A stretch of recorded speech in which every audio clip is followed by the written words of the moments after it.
नमस्कार दोस्तों, मान लेते हैं आप लोग के पास बहुत बड़ा घर है, बहुत बड़ा हवेली है और आप लोग कहीं बाहर घूमने जाते हैं, यानी कि 3-4 महीना के लिए घर से दूर जाते हैं और अचानक जब 3-4 महीना बाद अपने घर आते हैं तो आपको पता चलता है कि ये घर तो आपका है ही नहीं, इस पर कोई और कब्जा कर लिया है, उस पर आपका पड़ोसी ने तोड़ के बड़ा बड़ा बिल्डिंगें खड़ा कर दिया है। दोस्तों उस समय आप क्या कहेंगे? आप बोलेंगे ना कि ये तो बहुत बड़ा हमारे साथ नाइंसाफ़ी हुआ है। सेम टू सेम दोस्तों अब नेपाल के साथ हुआ है। नेपाल के साथ एक बार फिर से बड़ा धोखा हुआ है और इस बार बड़ी बात तो यह है कि नेपाल में आम जनता भड़क उठा है।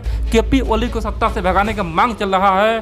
दोस्तों जिस चाइना पे केपी शर्मा ओली आंख मूंद के भरोसा कर रहा था, वही चाइना ने एक बार फिर से दसा है, नेपाल को अपना रंग दिखाया है। और बड़ी बात तो यह है कि नेपाल के बहुत सारे भूमि पे कब्जा करके वहाँ पे बहुत बड़े बड़े बिल्डिंग बना दिया है और वहाँ के आम आदमी सन है। वहाँ के आम आदमी बोल रहा है कि ये हो क्या गया है। दोस्तों वहाँ के जो लोकल लोग हैं उनका कहना है कि जब से बरसात आया है तब से हम उधर जाना बंद कर देते, यानी कि बॉर्डर तरफ जाना बंद कर देते। लेकिन जैसे ही हम बरसात के बाद वहाँ पहुँचे तो हमारे खेत को चीन हड़प चुका था, हमारे ज़मीन पर चीन बड़े बड़े बिल्डिंग खड़ा कर चुका था। दोस्तों ये कहानी नेपाल का है और आप लोग जान के चौंक जाएंगे, बोलेंगे भाई ये नेपाल आखिर कर क्या रहा है और नेपाल सरकार आखिर इसको सामने में झुका हुआ क्यों है। इसीलिए आप लोग पूरा वीडियो देखिए और समझिए आखिरकार हुआ क्या है, किस जगह नेपाल का बहुत बड़ा हिस्सा चीन ने अगर फिर से कब्जा किया, वहाँ पे बड़े बड़े इमारत बना दिया है। इसीलिए आप लोग पूरा वीडियो देखिए और समझिए। दोस्तों आप जानते हैं स्नेक यानी कि सांप का स्वभाव होता है उसे डसना, और कोई आदमी मूर्खतापूर्ण उससे दोस्ती करता है तो आज निकल दोस्तों उसे अपने जान से भी हाथ धोना पड़ सकता है। और बड़ी बात तो यह दोस्तों नेपाल ने भी यही किया। भारत ने नेपाल को कई बार समझाया कि चीन से दोस्ती मत करो, चीन से केवल काम का ही बात करो, अधिक मित्रता मत निभाओ। लेकिन दोस्तों नेपाल ने बोला कि नहीं, हमें तो चीन मेरा अच्छा मित्र है, आपको क्या जा रहा है, हम नेपाल और चीन अच्छा मित्र बन जाएंगे, आने वाले समय में भारत से हम दोनों मिलकर पंगा लेंगे। दोस्तों केपी शर्मा ओली ने इस तरह का कई बार बयान भी दिया। और बड़ी बात तो यह है केपी शर्मा ओली को शायद पता नहीं था, यानी कि अगर आप लोग इतिहास देखेंगे खासतौर पे चाइना के पहला राष्ट्रपति यानी कि कम्युनिस्ट पार्टी के पहला राष्ट्रपति माओ जेडंग ने कई बार बयान में कहा था, 1949 के बाद चीन में कई बार अपने लोगों को खुश करने के लिए कहा था कि तिब्बत का 5 हिस्सा है, पहला तो नेपाल है, दूसरा भूटान है, तीसरा अरुणाचल है, चौथा लद्दाख है और 5वां सिक्किम है। ये पांचों को आज निकल हम तिब्बत में मिलाएंगे, उसके लिए हमें जो करना पड़े, हम चाहे बड़ा युद्ध क्यों करें, खून का नदियाँ बहाएंगे, लेकिन इस पांचों को चीन में मिलाएंगे। दोस्तों इस तरह का कई बार बयान ऑलरेडी चीन के जो सबसे पहला राष्ट्रपति यानी कि माओ जेडंग ने दे चुका है। और बड़ी बात तो यह है नेपाल फिर भी नहीं समझा और दोस्तों नेपाल यहीं पे चूक गया और अपने बहुत सारे ज़मीन को चीन को गंवाना पड़ गया। आप कह सकते हैं कि नेपाल यहाँ पे कुछ नहीं कर रहा है, नेपाल को ना अब उगलते बन रहा है ना निगलते बन रहा है। पिछले 3-4 महीने से नेपाल के ऊपर चीन गिद्ध की नज़र डाला हुआ है।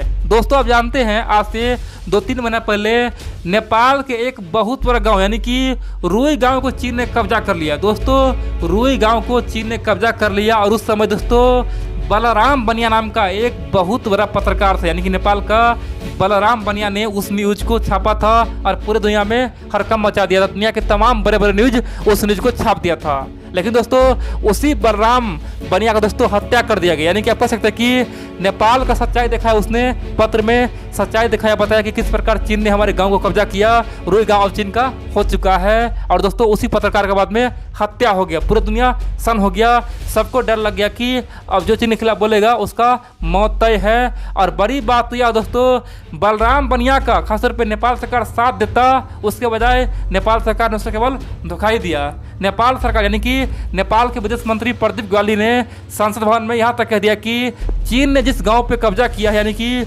रुई गांव पे कब्जा किया है, वो वहाँ के जो आम लोग हैं ना वो अपने मन से चीन में मिल गया है, यानी कि हम कुछ नहीं किए हैं, उस गांव के लोग खुद ही चीन में मिल गया। यानी कि ये ज़मीन ऑलरेडी नेपाल का था, 2017-18 में वहाँ के लोग ऑलरेडी चीन में विलय हो गया। दोस्तों ऐसा किसी भी संविधान नहीं है कि अगर आम लोग चाहे तो किसी देश में विलय हो जाए, जब तक कि उस देश के जो प्रधान सेवक है दोस्तों वो अपना निर्णय न दे दे। लेकिन प्रदीप गली ने ऐसा बोला कि वहाँ के आम लोग चाहता था, और जहाँ पे एक नेक और सच्चा ईमानदार पत्रकार का सहायता करना चाहिए था नेपाल सरकार को, उसे नेपाल सरकार ने केवल धोखा ही दिया और उसका समर्थन न करके चीन का समर्थन किया और बोला कि ये गांव अपने आप ऑलरेडी विलय हो चुका है। और दोस्तों उससे कुछ दिन बाद उस पत्रकार का हत्या हो गया, यानी कि उसका सब दोस्तों पानी में सबको देखने को मिला। ये दोस्तों ये घटना से 1-2 महीना पहले की है। अब दोस्तों हम चलिए बताते हैं इन सबसे पहले भी नेपाल की कई सारी जमीन, यानी कि नेपाल के जो जमीन विभाग और सर्वे विभाग के जो मंत्री है उसने कई बार कह चुका है कि चीन बॉर्डर क्रॉस करके नेपाल के कई सारे हिस्सा को कब्जा लिया है, यानी कि तिब्बत के रास्ते नेपाल के बहुत सारे हिस्सा को कब्जा लिया है और धीरे धीरे माउंट एवरेस्ट की तरफ बढ़ रहा है। दोस्तों इस तरह का दावा पिछले 4-5 महीना से, आप कह सकते हैं कि 6 महीना से हो रहा है। और ये बात दोस्तों नेपाल के जो आम जनता उसने भी माना, और बड़ी बात तो यह है कि नेपाल के जो सर्वे विभाग है उसने साफ तौर पर माना था और सरकार को रिपोर्ट भी भेजा था। लेकिन दोस्तों नेपाल सरकार फिर भी चुप रहा और यहाँ पे कुछ नहीं बोला, और इसीलिए चीन का मन यहाँ पे बढ़ता चला गया। और चीन जानता था कि अगर नेपाली लोग का हम दिमाग डाइवर्ट करेंगे ना तो नेपाली लोग हमें भगवान मानेगा, हमें मित्र मानेगा और भारत को दुश्मन मानेगा। और दोस्तों इसीलिए चीन ने बहुत ज़्यादा खर्चा कर, यानी कि नेपाल के मीडिया को खरीद के भारत विरोधी माहौल बना दिया। और अंत में दोस्तों नेपाल सरकार ने ओपनली कह दिया कि अब चीन के आसपास जो भी हमारा आर्मी है, यानी कि सैनिक है जो बॉर्डर को सुरक्षा करता है, उस सैनिक को हटा के हम अब भारत के आसपास लगाएंगे, यानी कि भारत के सीमा क्षेत्र में लगाएंगे, यानी कि भारत के बॉर्डर पे लगाएंगे, क्योंकि भारत से हमें अब सीमा का विवाद बढ़ रहा है। दोस्तों नेपाल ने इस तरह का आरोप भारत पे लगाया। और बड़ी बात तो यह है कि चीन के सीमा के आसपास जितना भी नेपाली फोर्स था सबको यहाँ से हटा के भारत के बॉर्डर पे लगा दिया। नेपाल सरकार ने ओपनली कह दिया कि भारत हमारा दुश्मन है, चीन मेरा मित्र है, चीन हमारा ज़मीन हड़प ही नहीं सकता है, भारत ही हड़पेगा, इसीलिए हम भारत के आसपास अपना फोर्स लगा रहे हैं। और दोस्तों आप देखते होंगे पिछले 2 महीना से नेपाल भारत के हर काम में टांग अड़ा रहा है, खासतौर पे बॉर्डर पे हर जगह कोई ना कोई इशू ला ही रहा है। और इसी बीच चीन ने अपना फ़ायदा उठा लिया। चीन चाहता था कि इस तरह का मतलब हरकत होते रहे, भारत और नेपाल आपस में उलझते रहे, दोनों व्यस्त रहे और इधर हम नेपाल का ज़मीन कब्जाते रहे। दोस्तों इसी का फायदा चीन ने उठा लिया है। नेपाल का बहुत बड़ा लैंड पे बड़े बड़े बिल्डिंग बना दिया है और वहाँ के आम लोग अब परेशान हैं। तो चलिए हम जानते हैं आखिरकार हुआ क्या है। आप लोग जानते हैं नेपाल में एक जिला है जिसका नाम है हुम्ला। दोस्तों उसी हुम्ला जिला में एक गाँव है जिसका नाम है नामखा। नामखा गांव में पिछले 3 महीना से एक अफवाह फैला था कि चीन ने नेपाल में घुस के नेपाली ज़मीन पे बिल्डिंग बना दिया है। दोस्तों इस तरह का अफवाह नामखा गांव में फैल रहा था, लेकिन कोई भी आदमी उस बॉर्डर सीमा पे जान रहा था, क्योंकि उस समय बहुत ही बारिश हो रहा था। दोस्तों आज से 3 महीना पहले 2 महीना पहले बहुत ही बारिश हो रहा था, वहाँ पे भूस्खलन हो रहा था, इसलिए लोग यहाँ से दूर नहीं जा रहा था, अपने घरों में छिपा हुआ था। और जैसे दोस्तों मौसम फ्रेश हुआ तो हुम्ला गांव के लोग जो है ना, जो नामखा गांव के लोग हैं, हुम्ला प्रशासन को बताया कि चीन आखिरकार यहाँ पे बिल्डिंग खड़ा कर रहा है। दोस्तों यहाँ पे प्रशासन भी बोला कि हाँ हमें भी जानकारी है, हमें भी सुनने को मिला है कि चीन यहाँ पे एक बिल्डिंग बनाया है, हमें भी खुफिया रिपोर्ट मिला है। और दोस्तों इसीलिए हुम्ला गांव के, यानी कि हुम्ला जिला में जो नामखा गांव के लोग हैं वो सब एक साथ मिल के और ख़ासतौर पे हुम्ला के प्रशासन सब एक साथ मिल के उस जगह पे गया, यानी कि उस सीमा पे गया, यानी कि जहाँ पे नेपाल और चीन का सीमा है वहाँ पे गया। और वहाँ पे जो देखा ना वो चौंक गया। दोस्तों वहाँ पे देखा एक बिल्डिंग नहीं, 9 बड़े बड़े बिल्डिंग बना हुआ है, यानी कि केवल 3-4 महीने के भीतर में वहाँ पे 9 यानी कि 9 बड़े बड़े बिल्डिंग बना दिया गया है, इमारत बना दिया गया है।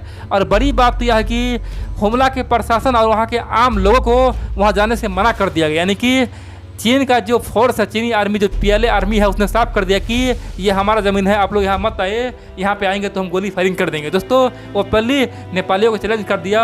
और बड़ी बात तो यह है कि वहाँ के गांव पालिका अध्यक्ष यानी कि विष्णु बहादुर लामा जब वहाँ पहुँचा तो दोस्तों उसे भी वहाँ से भगा दिया, बोला कि ये आपका ये नहीं है, आप यहाँ का कोई भी नगर पालिका अध्यक्ष नहीं है, ये तो चीन का हिस्सा है। बड़ी बात तो यह दोस्तों वहाँ के आम लोग चौंक गए, आखिरकार ये चीनी सैनिक कह रहा है। और दोस्तों अंत में जब उसे नहीं जाने दिया तो मजबूर होकर वहाँ के प्रशासन और वहाँ के आम लोग नेपाल के गृह मंत्री को पत्र लिखा, नेपाल के विदेश मंत्री को पत्र लिखा और बोला कि आप लोग क्या कर रहे हैं, आप लोग कहाँ सोए हुए हैं, यहाँ पे चीन ने तो कांड ही कर दिया।